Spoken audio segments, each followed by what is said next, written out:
Céline Monsara, bonjour. Bonjour. Merci de nous accueillir pour parler du métier de la post-synchro. Ton parcours, conservatoire de Toulon, Oui. et puis une arrivée rapide sur Paris pour débuter ta carrière théâtrale, avec plus d'une trentaine de pièces à ton actif, aussi bien Marivaux, Molière, Feydeau, de 87 à 2006-2007 avec la dernière, Les Zola. La dernière, en fait, c'est une pièce que j'ai écrite qui s'appelle L'emmerdeur du 12 bis. Oui, effectivement, tu écris. J'écris, oui, j'écris. Rue du Dessous des Berges, Oui, entre autres. ouais. La première, c'était Adieu Monsieur Tchekhov, et puis ensuite, il y en a eu d'autres. Sur la totalité, je pense qu'il y en a eu une dizaine qui ont été montées, à peu près la moitié de ce que j'ai écrit. Voilà. Mes premiers doublages, c'était en 78. Ouais. C'était, il y avait l'époque des films chinois. Donc j'ai fait beaucoup de petites chinoises, voilà. C'était une bonne école, parce qu'on allait très vite. La petite maison dans la prairie, Ouais, Marie. ouais, Oui. Et puis Les Drôles de Dames, ouais, avec Cheryl Lade, que tu as eu dans Les Drôles de Dames, dans Les Experts à Miami. ouais. Et La Schtroumpfette. La Schtroumpfette. La Schtroumpfette. Et puis assez rapidement, Julia Roberts. Ouais, alors le premier Julia Roberts qui est arrivé en France, c'est Pretty Woman. D'accord. Il a été fait à PM et Jean Drose, qui dirigeait le plateau, m'a dit tu vas essayer, parce qu'on en a essayé plein et puis ça fonctionne pas, donc viens.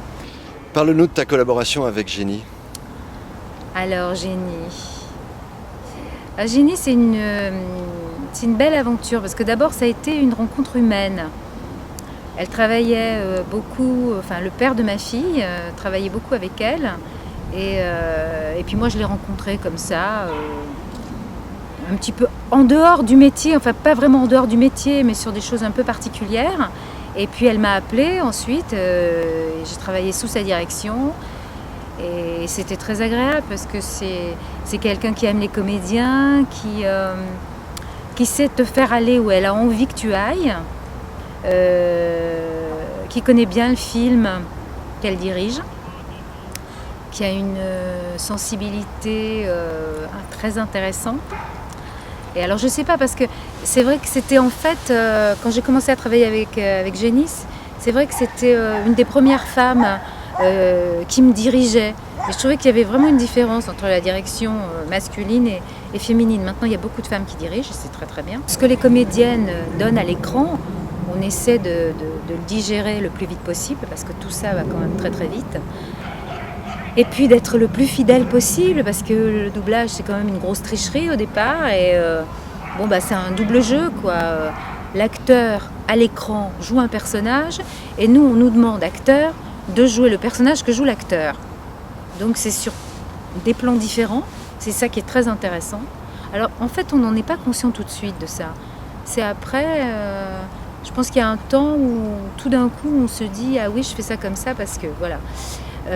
Et puis il y a des rencontres avec des acteurs. C'est vrai que pour ce qui me concerne Julia Roberts, c'est vrai que maintenant je la connais bien, mais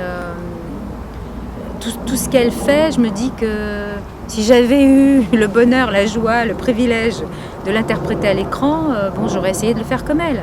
C'est vrai qu'il y a des familles d'acteurs. C'était un peu la même chose par exemple pour une comédienne que je double sur Les Experts qui s'appelle Mélina Canacaredes. Et c'est vrai que je ressens beaucoup de choses dans ce qu'elle fait. Ça ne m'éloigne pas de ce que j'aurais pu faire si j'avais été dans la situation dans laquelle elle est, quoi.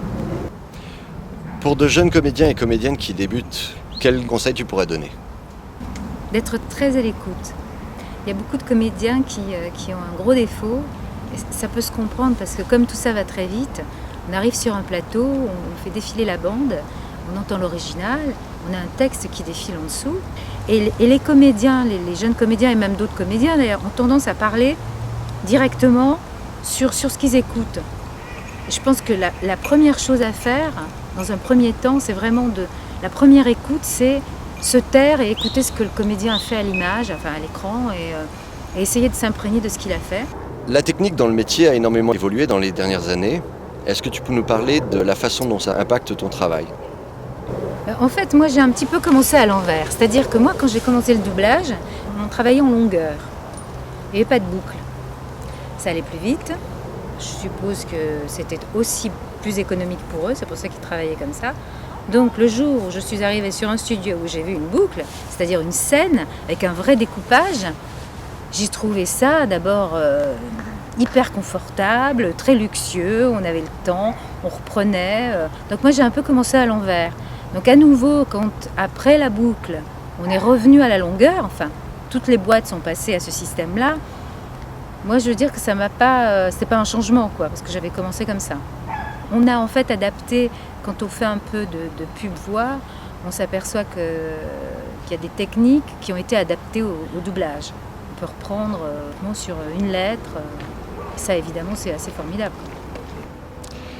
Céline Monsarrat, merci beaucoup. Merci Philippe.